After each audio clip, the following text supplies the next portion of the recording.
Ladies and gentlemen, why is it that some people seem to glow with peace even while their world crumbles, and others drown in despair surrounded by comfort?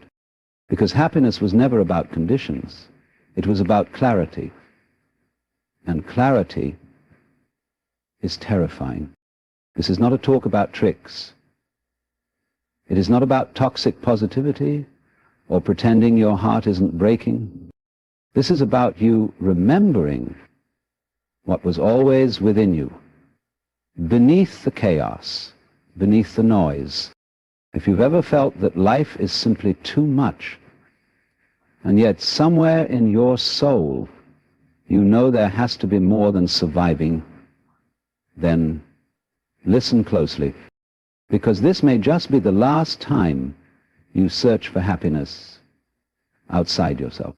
You've been taught to pursue happiness like it's an object, a job, a partner, a goal, a number in your bank account.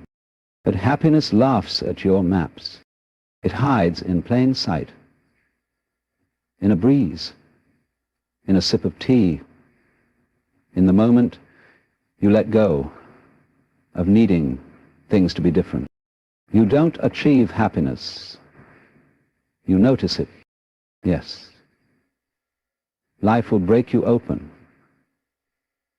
That is its nature. Storms will come. People will leave. Dreams will collapse. But peace? Peace is not the absence of pain. It is the absence of resistance to that pain. You've been told, be strong, but strength is not clenching your teeth and pretending you're okay. True strength is sitting, but still choosing to smile at a stranger, to open your heart in a world that might crush it again. To be happy every day doesn't mean life is easy. It means you are no longer deceived by the illusion that difficulty is your enemy. What if the challenge is the invitation? What if the darkness is the door? You are not your thoughts. You are the stillness that sees the thoughts. That space between them, that's your home. And in that space, even pain loses its power. Even fear forgets its name. Happiness is found when you stop waiting to be happy. When you no longer say, I'll feel joy when I get there. No, you find joy in this step, even if the road is long. Because this step is life itself. The reason most people are miserable isn't because life is hard. It's because they expect it not to be. They resist what is and lose themselves in what should have been. But what if you stopped fighting right now? Can you breathe in and feel your chest rise? Can you taste the stillness between words? Can you recognize the miracle of simply being? The world may rage. Your mind may scream. But underneath all of it, you are here. You are aware. That is happiness. Not the spike of pleasure, not the reward of success, but the quiet aliveness of this breath, this moment, this now. You want happiness? Then begin by noticing the ways you push it away, by needing life to be different, by demanding certainty, by comparing your story to another's highlight reel. Let it go. Let it all fall away. You don't need to get somewhere to be free. You only need to wake up right here, because even when life is hard, even when everything feels uncertain, there is a still point inside you, untouched by the noise. And from that place, happiness is not something you find. It is something you are. Happiness isn't a destination. It's a moment-to-moment relationship with reality. This simple truth shatters most of what we've been taught. Since childhood, we've been conditioned to believe that happiness is somewhere we arrive after the degree, after the job, after the relationship, after the struggle. It becomes a dangling carrot, always just out of reach. But look around. Have you noticed that the more you chase happiness as a goal, the more it eludes you? Like a shadow, it follows you when you stop trying to grasp it. You see, happiness doesn't live in the future. It doesn't dwell in fantasies or expectations. It breathes in the present, in your ability to be in honest, intimate contact with the life that's unfolding in front of you right now. This is why so many people feel empty, even when they seem to have everything. They are mentally elsewhere. They are in the past, rehashing wounds, or in the future, rehearsing fears. But happiness, that warm, quiet contentment, only speaks the language of now. We mistake pleasure for happiness. We think a vacation, a new gadget, or a moment of praise is what we need to feel fulfilled. And while these things can certainly bring moments of joy, they are fleeting. They fade. They pass. True happiness is deeper. It's a state of alignment with life, not with our expectations of life, but with life itself, as messy, unpredictable, and wild as it is. When you start to relate to reality as it is, instead of how you wish it to be, something profound shifts. You no longer fight the moment. You no longer treat your current experience as an obstacle on the way to something better. You start to live with life instead of against it. These are not distractions. They are destructed life. You start to live with life instead of against it. These are not distractions. They are sacred. They are secret. They are sacred life. And an affirmation that they are building blocks of a happy life. This doesn't mean you never feel sadness or frustration or loss. Those emotions are part of the human experience, and to reject them is to reject your own wholeness. But when you stop labeling certain emotions as bad and others as good, you begin to experience a form of happiness that is untouched by circumstance. It's not loud or flashy. It's not the kind of high that comes from achieving something. It's quiet, gentle, like a steady fire that doesn't flicker in the wind. This kind of happiness arises when your relationship with the present moment is one of acceptance, not passive resignation, but active presence. You meet life on its terms. You feel deeply, you respond truthfully, and you let go when it's time.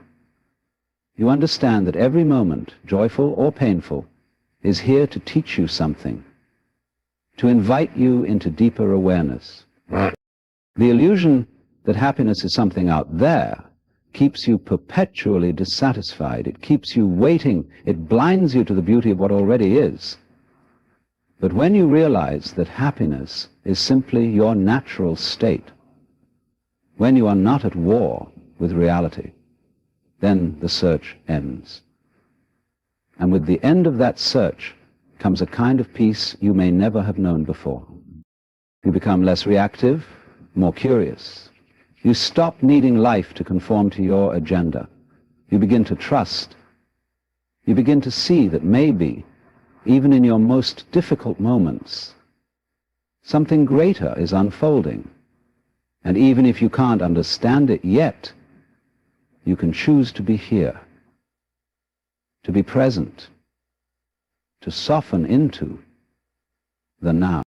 This is not philosophy, this is practice. In every breath, every step, every conversation, you are given the opportunity to be in alignment with reality. You are offered the choice to either resist or embrace. And with every act of acceptance, happiness finds its way back to you, not as something you earn, but as something you uncover. Because happiness was never hiding. It was always here waiting for you to arrive.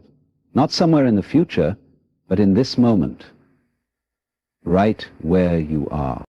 Most suffering comes not from pain, but from resistance to pain. It's a subtle distinction, but once understood, it transforms everything. Pain is inevitable. You will lose people. You will fail. You will get hurt. These are the natural seasons of human existence. But suffering, long drawn-out internal agony, comes from saying, this shouldn't be happening to me. That quiet war you wage against what is, that's where the real torment lives. Pain is the cut. Suffering is the scratching of the wound over and over again, believing it shouldn't exist. The truth is, we spend more time trying to escape discomfort than actually feeling it. When heartbreak happens, we resist. When uncertainty knocks, we panic. When grief visits, we cover it with distractions, substances, or shallow reassurances.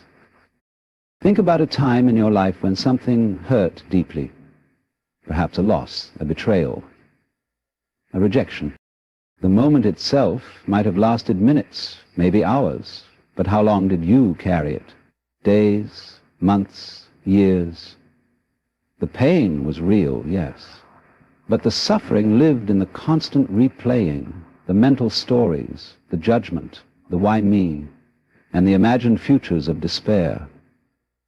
That's resistance. There is an ancient wisdom in learning to simply let pain move through you, to sit with it, breathe into it, and say, yes, this hurts, and that's okay. That kind of honesty requires courage, because the moment you stop resisting, you have to feel what you've been avoiding. But here's the paradox. When you allow pain, it softens. It doesn't disappear instantly, but it loses its grip on you. It no longer defines you. You begin to see that pain is not your enemy, it's a messenger. It shows you where you are still attached, where you still expect life to go your way, where your heart is still tender. And if you let it, pain can deepen you. It can shape you into someone more present, more compassionate, more awake.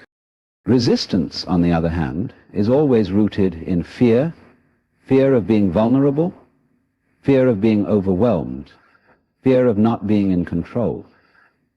But in trying to protect yourself, you end up suffering more. You build walls that trap you inside. You become rigid. You harden. And the world becomes something to defend against rather than something to meet with openness. And the most beautiful thing happens when you drop resistance. You discover peace within pain. Not in some abstract spiritual sense, but in a very real, very grounded way. You realize that you can cry and still feel connected to life. That you can be uncertain and still feel anchored. That you can be in pain and still be okay. It's not about glorifying suffering. It's about not turning it into something bigger than it is. A thunderstorm passes more quickly when you don't try to outrun it. When you stand still, breathe deeply, and let it wash over you, you find a kind of inner shelter, untouched by the storm. There is immense freedom in saying, I can feel this and still be whole. That is how you build resilience, not by avoiding what hurts, but by learning that it can't destroy you. And once you know that, you stop being afraid of life. Most people spend their energy trying to prevent pain. but the wiser path is learning to walk through it without collapse. Pain will come again, that is certain, but your suffering, that is optional.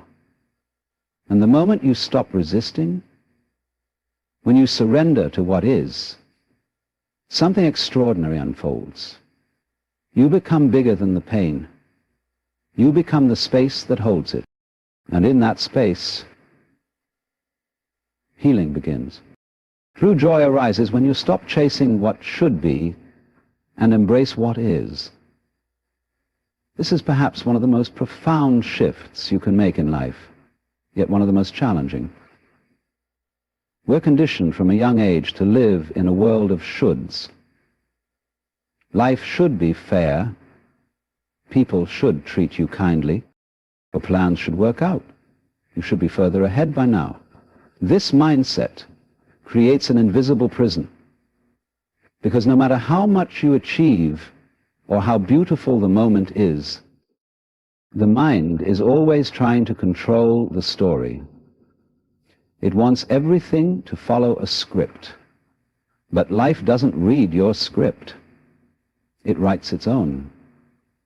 And every time you resist what's actually happening, you suffer. Not because of the event itself, but because of the internal commentary. This isn't how things are supposed to be. But who decides what should be? What if that very belief is the root of your discontent? Let's say you're caught in traffic. You could be present with the moment, the sound of the engine, the shape of the clouds, the rhythm of your breath. Or you could spin into irritation. This shouldn't be happening. I'm going to be late, this is ruining my day. But the traffic is neutral, it's not personal.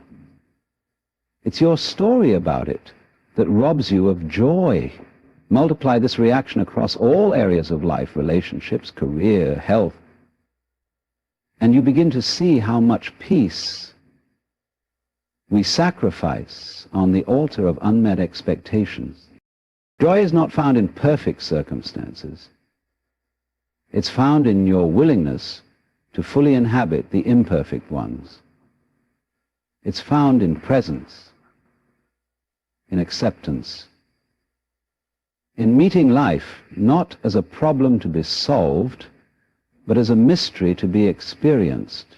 This doesn't mean you stop growing or lose ambition. It means your happiness is no longer held hostage by an imagined future.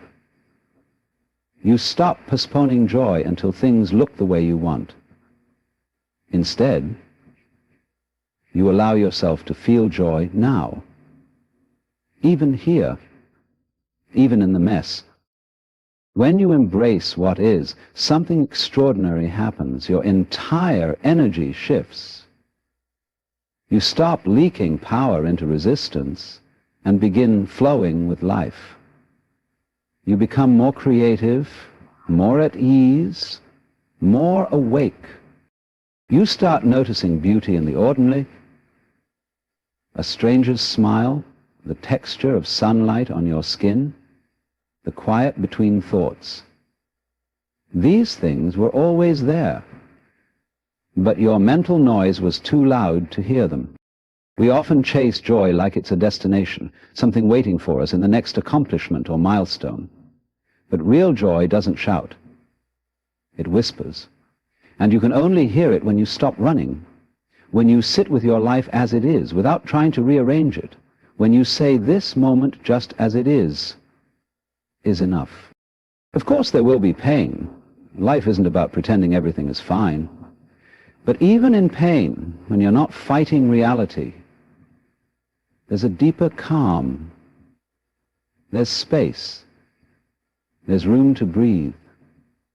And within that space, joy flickers like a candle in the dark. Quiet, constant, untouched by circumstance. Many people ask, how can I be happy when things are going wrong? The answer is, stop demanding that things go right. Instead, trust that whatever is happening has its place in the unfolding mystery of your life. Even your challenges are part of a greater movement, something you may not understand now, but may one day look back on with profound gratitude. When you trade your expectations for appreciation, you begin to dance with life instead of arguing with it. You begin to see that nothing is missing except your attention. And with attention, even the most ordinary moment becomes holy. So if you're tired of chasing happiness, if the pursuit is wearing you down, pause, breathe, look around. Joy is not somewhere else. It's here, in the now, in what is. All it asks is that you stop looking for what should be and finally see what's right in front of you. The mind is conditioned to seek control. Happiness flows when control is surrendered. This is one of the hardest truths to accept because it cuts directly against everything we've been taught about success, security, and sanity. From the time we are small, we are encouraged to plan, to strategize, to predict, and to prepare. We are told that if we just work hard enough, think far enough ahead, and make the right moves, we can ensure the outcomes we want. But life is not a machine. It does not operate by our blueprints, and when we try to force it to obey our will, we suffer. The mind loves control because control feels safe. Control gives the illusion of certainty, of power. But it's just that people will change, bodies will age, plans will unravel, the weather will shift without warning. And in those moments, when the ground moves beneath your feet, your grip on control becomes your prison. It's not that planning is wrong, it's not that structure is bad, but when you attach your sense of happiness to how well life obeys your expectations, you become fragile. Every unexpected turn becomes a threat. Every moment of uncertainty becomes a source of anxiety. You are no longer living, you are managing, watching, worrying, trying to stay one step ahead of disaster, and in all that trying, you miss the life that's actually happening. The truth is, the most beautiful things in life often emerge when you are not in control. Some of the deepest relationships, the greatest discoveries, the most profound transformations begin with things falling apart. You don't grow when everything goes according to plan. You grow when the plan fails and you have to face what you were trying to avoid. You grow when you stop steering every moment and finally learn to listen to the silence, to the chaos, to the intelligence of something bigger than your own ideas. To surrender control is not to be passive. It is to be open. It is to say, I don't know what's coming, but I trust I can meet it. It's to release the constant mental grip and allow the mystery of life to unfold. Surrender is a form of wisdom. It is knowing that you are not the entire orchestra, just an instrument in it. And when you play your part without trying to conduct the whole, you find harmony. This shift from control to surrender doesn't happen overnight. The mind resists it with everything it has. It will scream, but if I let go, everything will fall apart. The irony is, it's often the very clenching, the very overthinking and overmanaging that creates the tension we're trying to avoid. In trying to hold life together, we push it away. There is an ancient peace in letting things be as they are. When you surrender control, you don't stop caring. You stop clinging. You still act. You still show up. You still make choices. But you are no longer driven by fear. You are no longer held hostage by the need to manipulate every detail. You begin to trust in the natural unfolding of things. And that trust opens the door to happiness. Not the fleeting kind, but the kind that sits quietly in your chest, unshaken by circumstances. Imagine waking up and not needing the day to go a certain way in order to feel okay. Imagine being with another person and not needing them to act a certain way in order to feel secure. Imagine facing a challenge and not collapsing under the weight of what if it goes wrong. This is what surrender gives you. Space, peace, joy. When you stop trying to control everything, life becomes softer. It surprises you again. You begin to see beauty in the unexpected. You begin to see that there is a rhythm beneath the noise, something far more intelligent than your mind's endless predictions. And that rhythm has carried you this far, even through the storms, even through the pain. So let go, not of responsibility, but of the illusion that you can bend life to your will. Let go of the mental armor. Let go of the script. Happiness is not hidden in control. It's found in the quiet freedom of surrender, in trusting the moment, in living it fully, without needing it to be anything other than what it is. Gratitude is not about pretending everything is perfect. It's about recognizing the sacredness in the ordinary.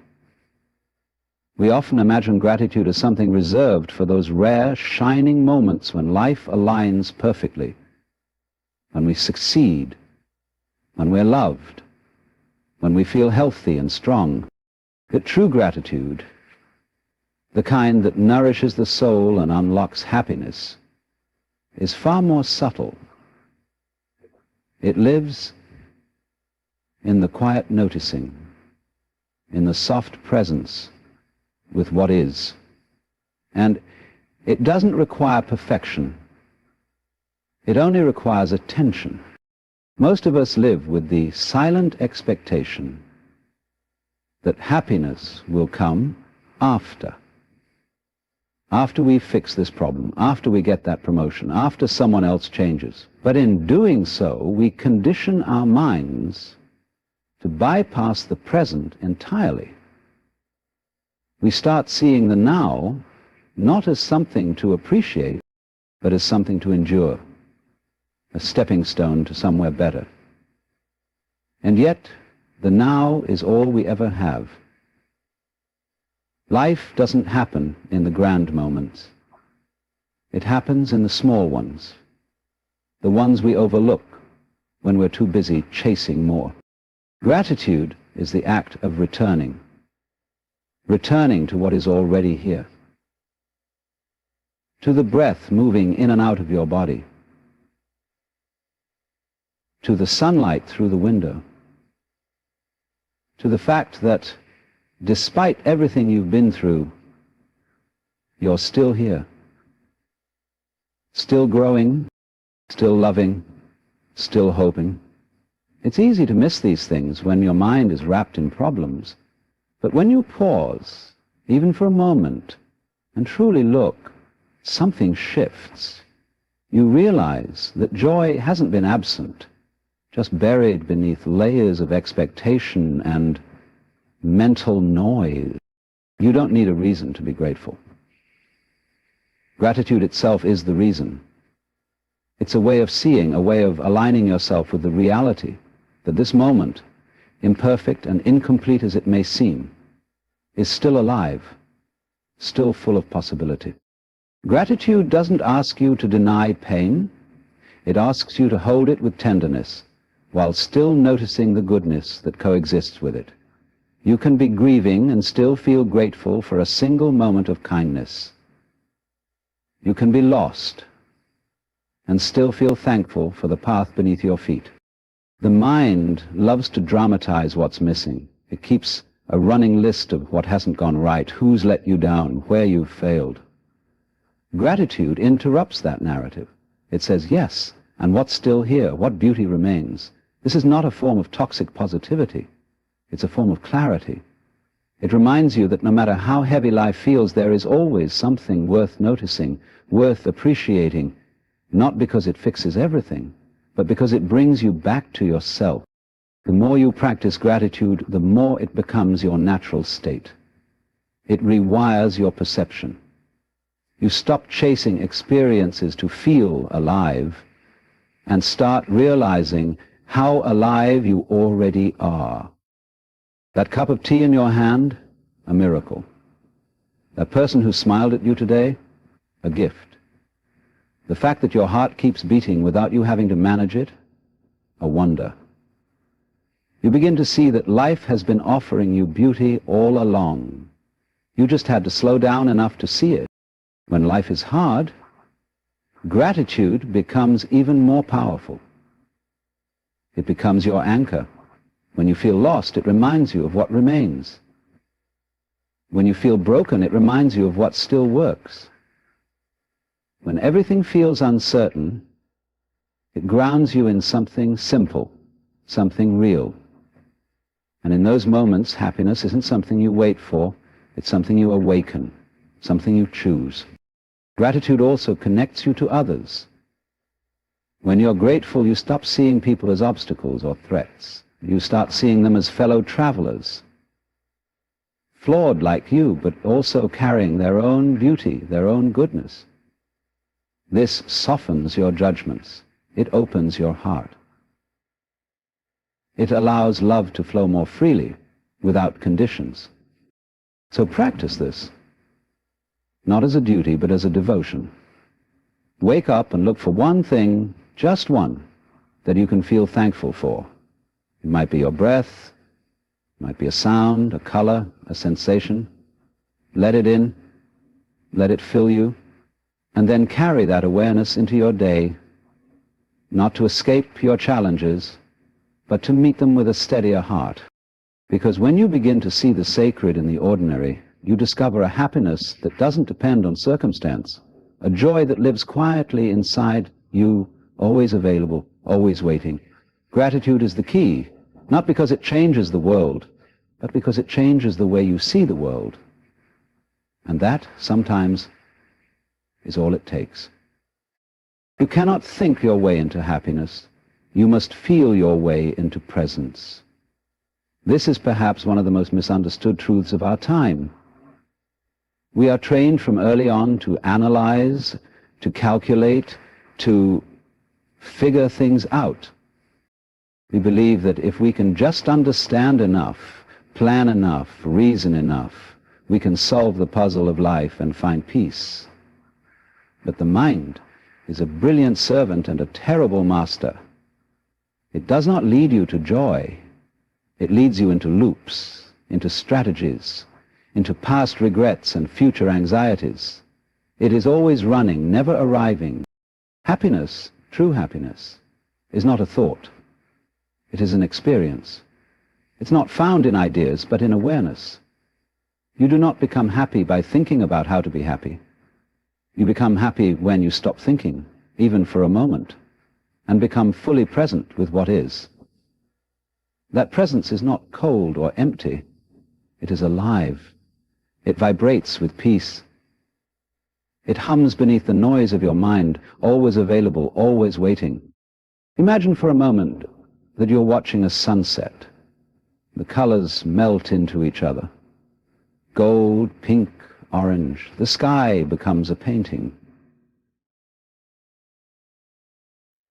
For a brief moment, your mind goes silent. You don't need to name it. You don't need to explain it. You simply feel it. That warmth in your chest, that expansion in your breath, that's happiness. Not because everything is perfect, but because you were there for it. You were not lost in your thoughts. You were awake. This is the nature of presence. It brings you out of the story and into the moment. And when you are in the moment, Happiness is not something to achieve. It's something you remember. You remember what it feels like to be alive. You remember that peace isn't found in the next goal or answer. It's found in the space between two thoughts. But most people rarely live in this space.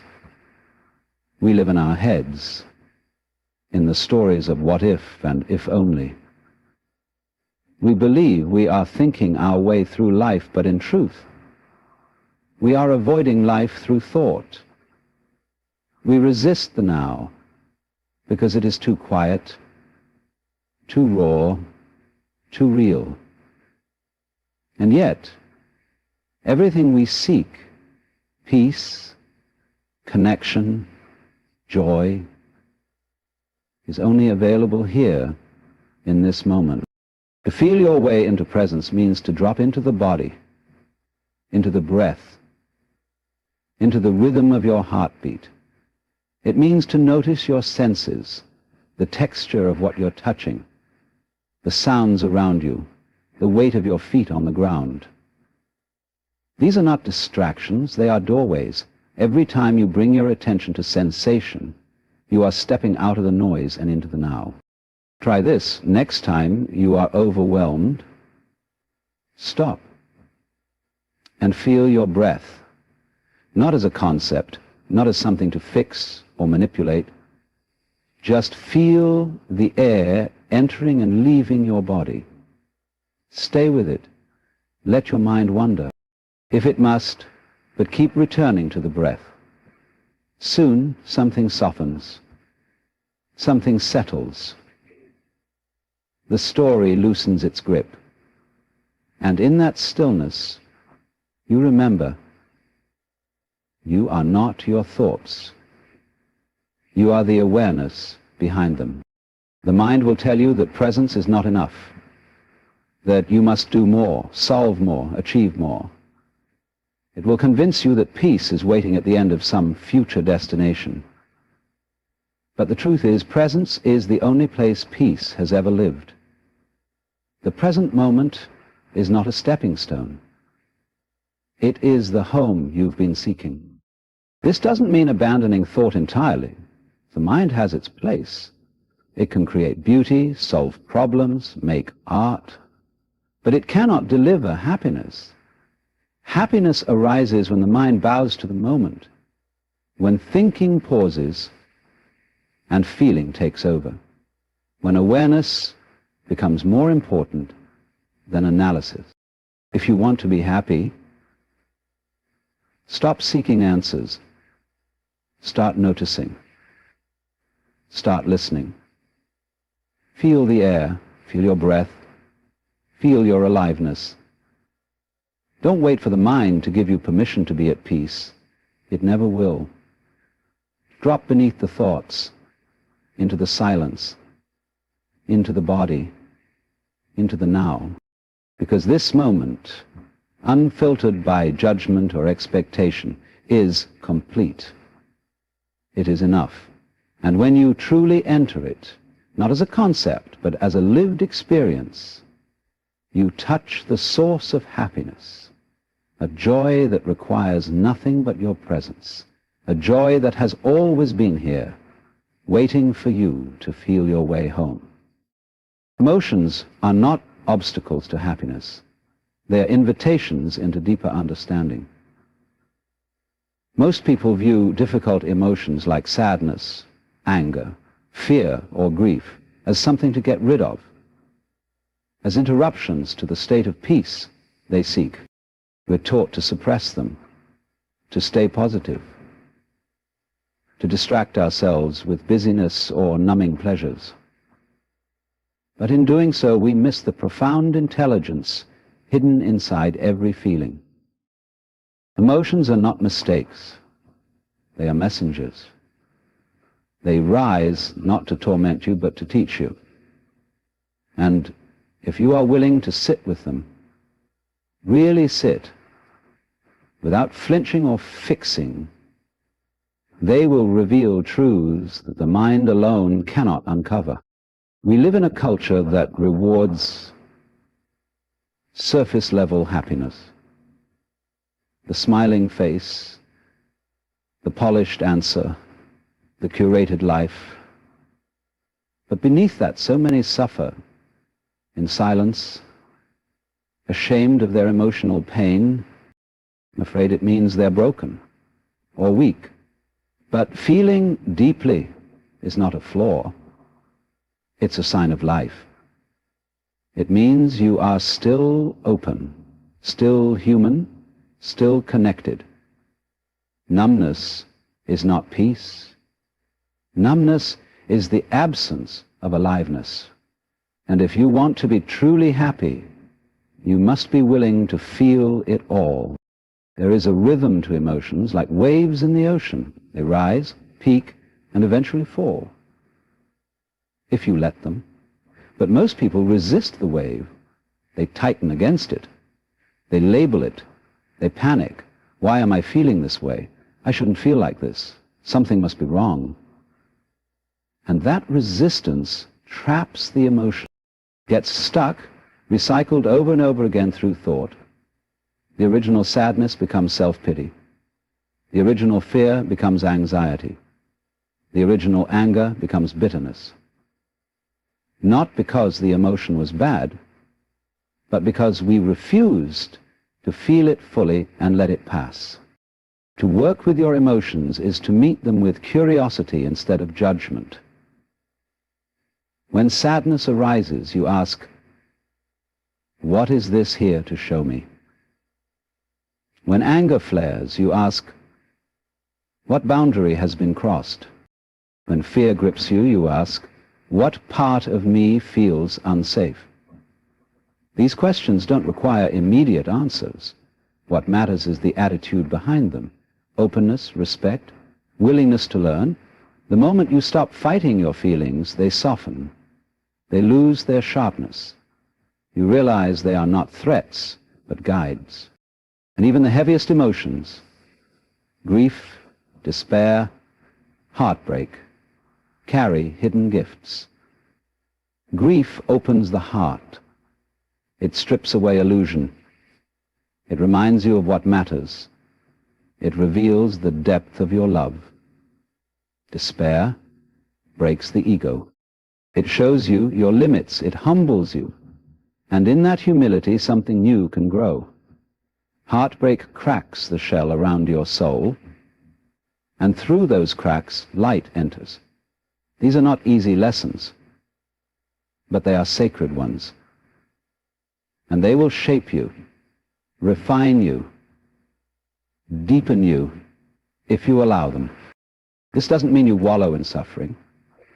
It means you honor your inner world with the same reverence you give to the outer one. Just as you would listen to the sound of rain or the rustling of leaves, you learn to listen to your emotions. You let them speak, you let them breathe. And in doing so, you create space inside yourself, space for healing, for clarity, for peace. One of the great secrets of happiness is emotional honesty, not pretending to be okay when you're not masking your pain behind forced smiles, but being real with yourself and, when safe, with others. Because when you are emotionally honest, you are free. You are no longer trapped in shame or pretense. You are grounded in truth. And that truth, no matter how raw, has a beauty of its own. It makes you more compassionate, more present, more whole. The more you allow yourself to feel, the more alive you become. Joy too deepens, because when you stop avoiding the pain, you become more available to the joy. Not the shallow kind, but the joy that rises up like a quiet miracle after a long storm. The joy that needs no explanation, no condition, just presence. When emotion comes, don't push it away. Don't rush to fix it. Sit with it. Breathe with it. Listen. Let it move through you like weather through the sky. It won't last forever. No feeling does. But if you meet it fully, it will leave you change. It will leave you clearer, softer, stronger. Emotions are not the enemy of happiness, they are its foundation. They remind you that you are not a machine, but a living, feeling being. And in that feeling there is great power. There is freedom. There is truth. Happiness is not something to chase. It is something to uncover. The moment you begin to pursue happiness, as if it were a distant goal, a reward for your effort, a prize at the end of suffering, you've already placed it outside of yourself.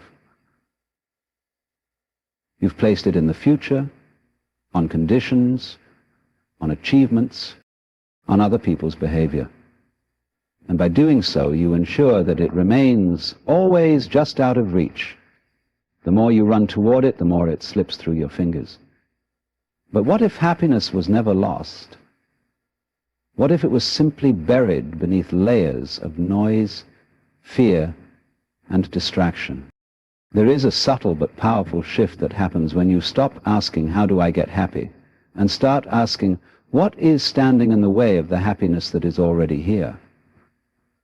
You stop chasing and start looking inward.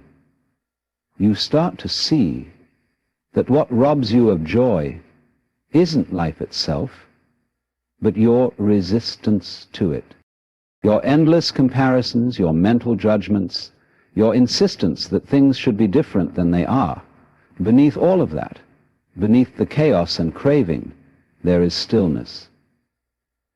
And in that stillness, happiness waits quietly, patiently, like a forgotten song waiting to be heard again. Most people think of happiness as a product of circumstances.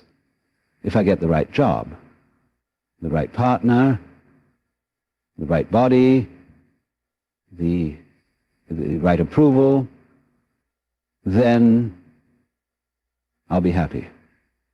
But this kind of happiness is fragile. It depends on the world playing along with your desires. It is conditional, therefore always threatened. True happiness, the kind that cannot be taken away, comes not from getting what you want, but from learning to be with what is, not in resignation, but in reverence, in the realization that this moment, as it is enough when you are fully present for it. Uncovering happiness is a process of unlearning. You peel away the false beliefs that have clouded your vision.